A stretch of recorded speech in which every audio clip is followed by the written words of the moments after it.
and as an instructor at Cape Fear Community College, to have a white student come up to me and say, "I'm sorry, I can't take your class. I've never had a black teacher before. I need to withdraw." And when I left Cape Fear Community College, I drove home past the sign that said, "Black Lives Do Matter."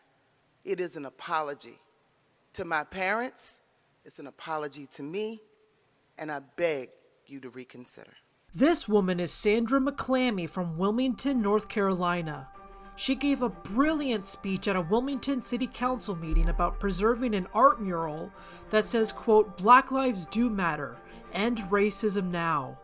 The City Council voted to remove the piece.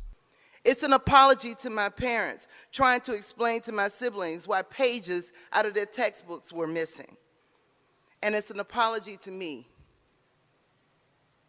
It's an apology to me as an African-American woman who grew up with those conditions and those things that I learned as a teenager and was always afraid of doing things like being able to stand in front of City Council, like being bold enough to say, I will chair the board of directors at UNCW, and did so successfully for 8 years, because Black lives do matter.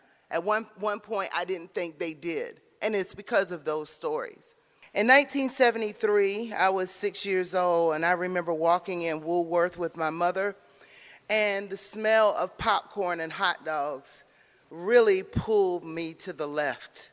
And I couldn't understand why my mom snatched my arm and told me that I couldn't go to the left until I became a teenager. And I learned that though we had passed many laws in our country, and though there were a lot of things that were in place for African Americans, that here in Wilmington, there were still tensions.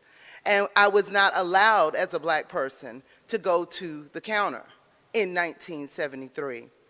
To me, Black Lives Do Matter is bigger than the sign. It's not just art. It speaks to the city of Wilmington and its past, and I can speak for its past because I was a child growing up here in Wilmington. So it's very personal to me. So that sign, what it says to me is, to your parents, Sandra, Wilmington apologizes.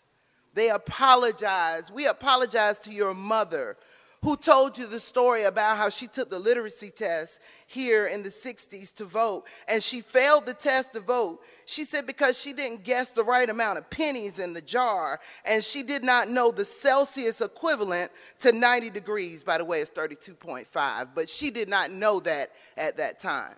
I afforded the opportunity to learn that because I am a graduate of UNCW.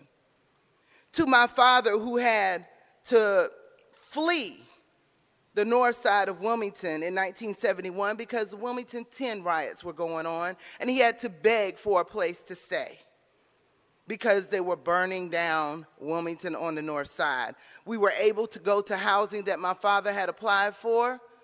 I'm afforded to live in that house to this day that I grew up.